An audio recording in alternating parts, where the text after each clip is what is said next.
बच्चों आज हम लोग solving quadratic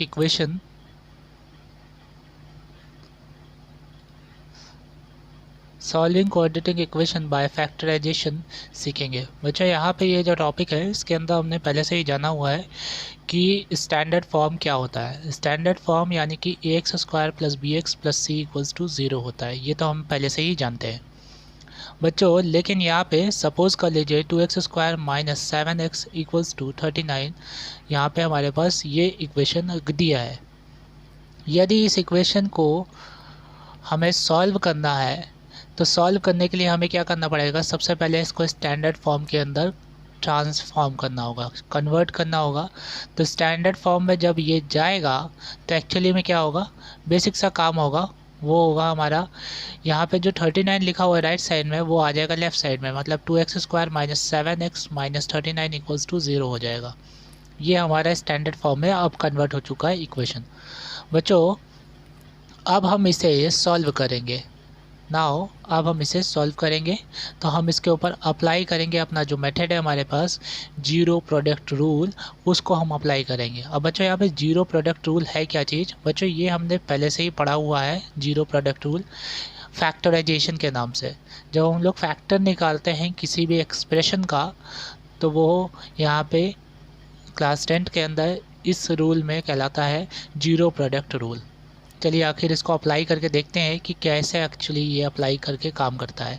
2x² minus 7x equals to 2x² minus 7x minus 39 equals to 0 लिखा है।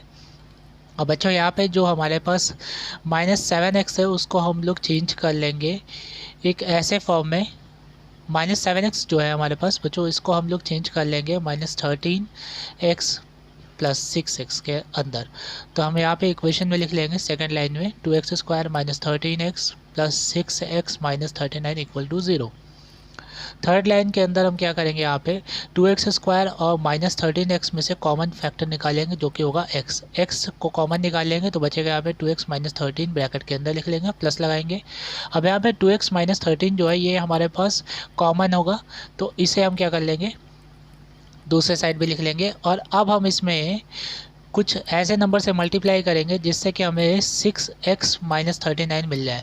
तो यदि अगर हम 3 से मल्टीप्लाई करते हैं 2x में तो मिल जाएगा 6x, और 3 से अगर मल्टीप्लाई करते हैं -39 में तो हमें मिल जाएगा -39। तो बच्चों यहाँ पे हम लिख लेंगे +3।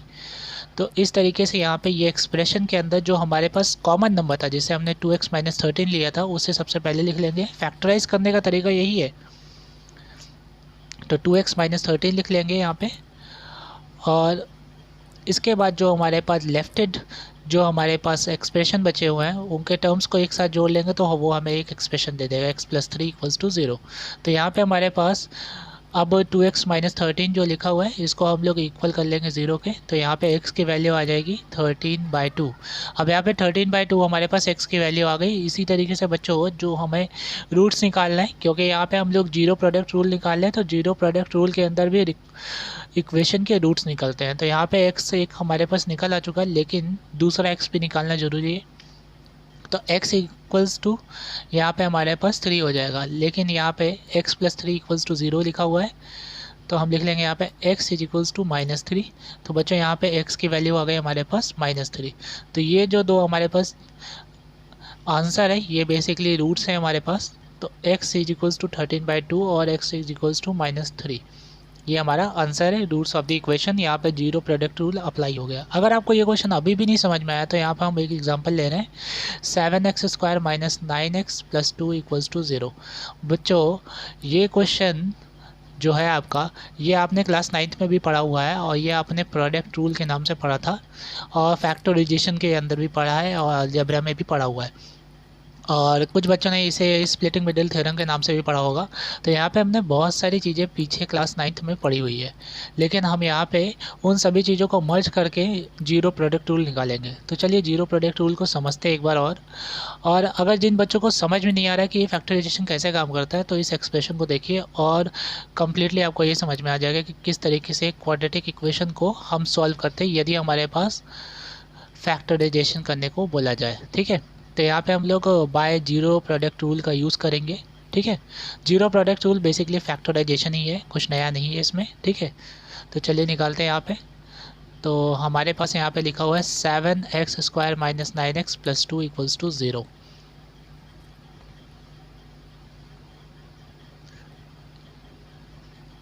अब बच्चों यहाँ पे हमारे पास -9x जो है इसका हम लोग क्या कर लेंगे, सबसे पहले तो इसका डिफरेंस निकाल लेंगे। ये किस दो नंबर्स का डिफरेंस है, जिन दो नंबर्स का डिफरेंस है उसे हम यहाँ पे ले लेंगे।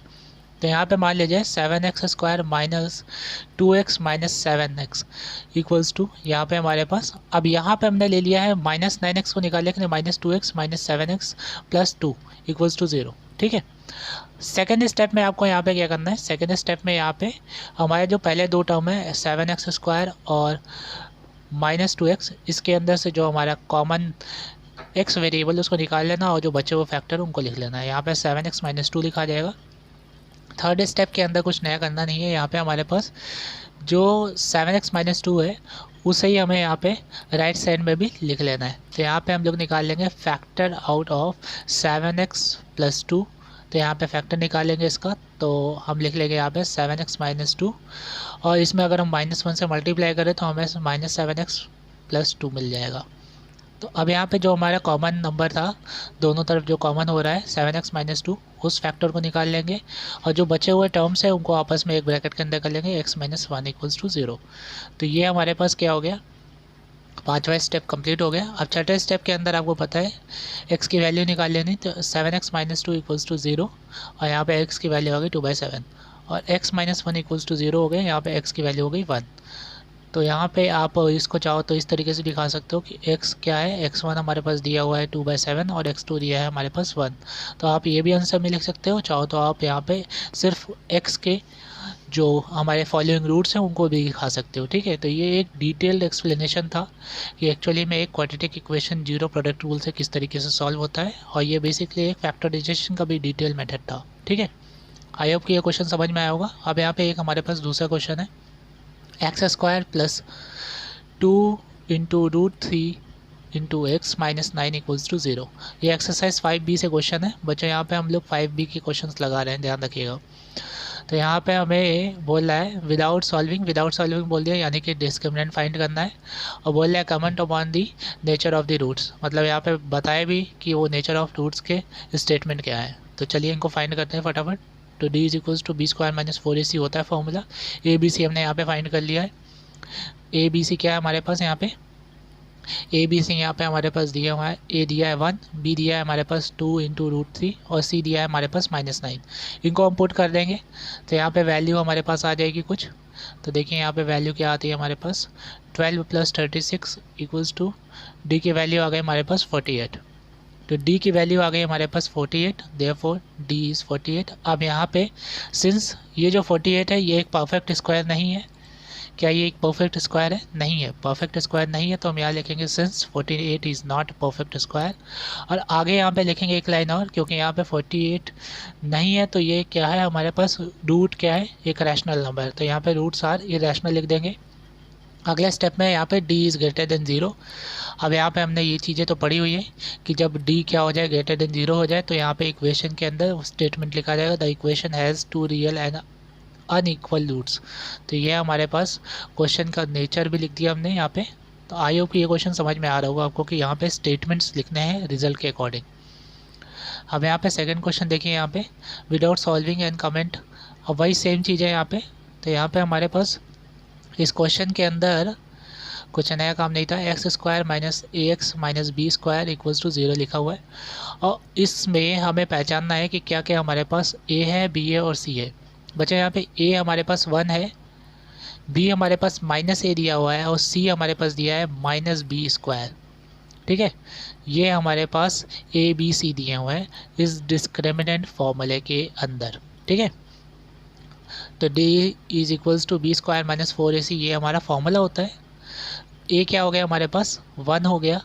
जिन बच्चों को अभी भी ये नहीं पता कि यहाँ पे x² के आगे 1 लिखा था और ax में a जो है हमारे पास वो हमारे पास b है, बेसिकली -a, और c जो है हमारे पास -b² है। अब चलिए यहाँ पे आगे बढ़ते हैं इसी में। तो यहाँ पे अब हम a b से निकल आ चुका है, अब इनको हम पुट करेंगे अपने फॉर्मूले के अंदर। चलिए इसको फॉर्मूले के अंदर पुट करते हैं। तो d is equals to B square minus 4ac की जगह पे हम यहाँ पे बी स्क्वायर में लिखेंगे माइनस ए का square minus 4 into 1 into minus B का होल स्क्वायर। अब इसको रिड्यूस करेंगे जल्दी जल्दी से, तो ए का स्क्वायर तो बेसिकली हो जाएगा यहाँ पे प्लस 4b स्क्वायर हो जाएगा। तो ये जो d की वैल्यू आई है हमारे पास, क्या ये एक पॉजिटिव वैल्यू? हाँ जी, ये एक पॉजिटिव नंबर है, ठीक है, और ये बेसिकली पॉजिटिव एक्सप्रेशन है। तो रिजल्ट यहाँ पे पॉजिटिव आया है, यानी कि d इज़ ग्रेटर देन 0 हो रहा है यहाँ पे। अब जब d इज़ ग्रेटर देन 0 हो गया तो यहाँ पे हम लोग स्टेटमेंट लिख देंगे, the equation has 2 real and unequal roots since. अब यहाँ पे हमें यहाँ पे A square plus B square यहाँ पे लिखना होगा और यह बताना होगा कि ये एक परफेक्ट स्क्वायर नहीं है, ठीक है, परफेक्ट स्क्वायर नहीं है। और साथ में यहाँ पे एक और चीज़ लिखनी होगी कि एंड, और साथ ही साथ ये भी लिखना होगा हमें कि यहाँ पे जो हमारा जो एक्सप्रेशन है वो एक्सप्रेशन बेसिकली एक रूट्स के अंदर इरेशनल वैल्यू है, ठीक है। तो आई होप कि ये क्वेश्चन आपको समझ में आ रहा होगा। ये क्वेश्चन के अंदर सिर्फ आपको स्क्वायर को फाइंड करना था, यहाँ पे फाइंड करके बताना था कि ये परफेक्ट स्क्वायर है कि नहीं है, ठीक है। आगे बढ़ते हैं इसी में।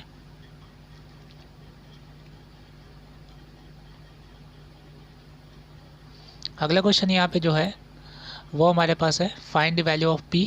यहाँ पे p फाइंड करना है और क्वाड्रेटिक इक्वेशन के अंदर हमारे पास क्या दिए हुए हैं, रूट्स जो दिए हैं वो इक्वल है। क्या है? रूट्स जो है वो इक्वल है। तो चलिए इसे करते हैं, बहुत आसान क्वेश्चन है। यहाँ पे 4x स्क्वायर माइनस यहाँ पे p माइनस 2 इंटू एक्स लिखा हुआ है प्लस 1 इक्वल्स टू 0 लिखा है। और बच्चों इसको पहले तो फाइनली हम क्या कर लेंगे, फाइंड कर लेंगे कि यहाँ पे हमारे पास कौन कौन से टर्म एक्चुअली में दिए हुए हैं क्वेश्चन के अंदर। तो ए बी सी फाइंड करना है यहाँ पे, क्योंकि हमारा जो फॉर्मूला है D is equals to B square minus 4ac होता है। तो यहाँ पे प्लस यहाँ पे 4 जो है हमारे पास वो ए हो जाएगा, और उसके बाद यहाँ पे माइनस ब्रैकेट के अंदर p माइनस 2 जो है वो b हो जाएगा, और c यहाँ पे हो जाएगा हमारे पास प्लस 1। तो यहाँ पे हम a लिख लिए 4, b लिख लिया हमने यहाँ पे ब्रैकेट के अंदर p माइनस 2 को, और c लिख लिया हमने प्लस 1 को। अब यहाँ पे हम अप्लाई करेंगे यहाँ पे अपना formula, applying formula d is equals to B square minus 4ac।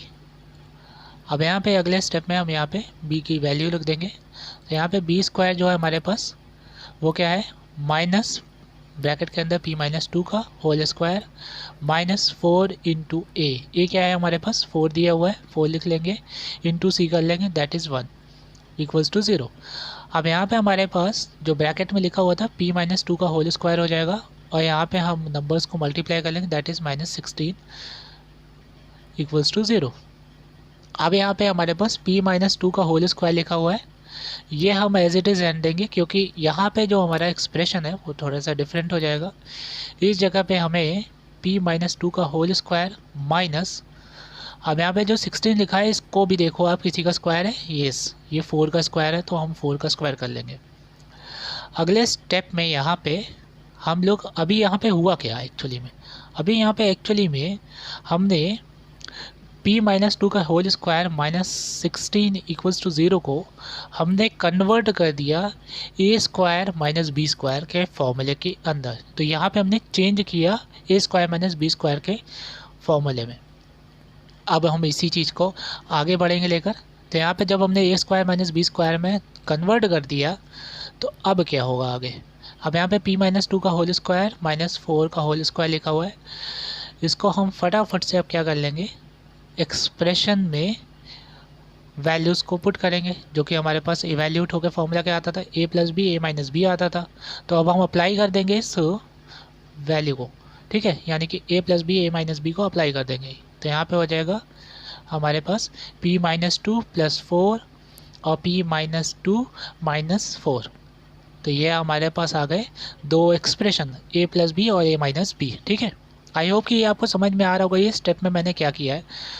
आप अगर गौर से देखोगे तो आपको अंडरस्टैंडिंग हो जाएगी कि एक्चुअली में यहाँ पे सिर्फ फार्मूला का गेम है, कोई नया चीज़ नहीं है, ठीक है। अब हम इसी वैल्यू को उठाएंगे और अपने एक्सप्रेशन के अंदर आगे इसको सॉल्व करेंगे। तो चलिए इसे सॉल्व करते हैं आगे।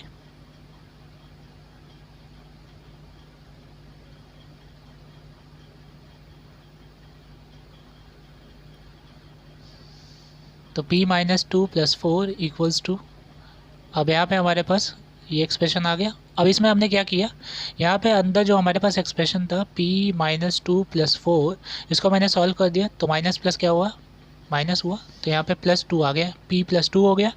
और उस वाले ब्रैकेट में भी यही चीज़ था, p minus to minus four के साथ था तो p माइनस सिक्स हो गया, इक्वल्स टू ज़ीरो हो जाएगा।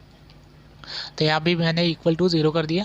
अब यहाँ पे p की दोनों वैल्यूज़ निकालेंगे, यानी कि रूट्स तो निकल चुका है हमारे पास, ठीक है, यहाँ पे रूट्स हमारे पास निकल चुका है। p plus two equals to zero कर लोगे तो यहाँ पे p की वैल्यू आ जाएगी क्या, हमारे पास माइनस टू आ जाएगी। इसी तरीके से यदि हम p minus six equals to zero लेंगे तो यहाँ पे p की वैल्यू आ जाएगी सिक्स। तो यहाँ पे ये दो रूट्स हमारे पास आई होप आपको दिख रहे होंगे, समझ में आ रहे होंगे कि p is equals to six और p is equals to minus two आ चुका है। अब बच्चों यहाँ पे हमारे पास ये आंसर हो चुका है। तो बच्चों आपको ये क्वेश्चन अगर समझ में आया हो तो आप आगे के एक्सरसाइज बी के आगे के फर्दर क्वेश्चंस को लगाइए। जो मैंने आपको बता दिए ये सारे क्वेश्चन आपके इनफ है, इन सभी क्वेश्चंस को लगा के आप एक्सरसाइज बी के अंदर सारे क्वेश्चन को लगा सकते हो। अगर आपको एक भी डाउट आता है तो आप उस क्वेश्चन के नंबर को कमेंट के अंदर प्लेस करें, मैं आपको इसका सॉल्यूशन बना के दे दूंगा वीडियो में, ठीक है। तो आई होप कि आप यहाँ पे सारे क्वेश्चन को अपने से करेंगे। चलिए आप फिलहाल करिए ये क्वेश्चंस को।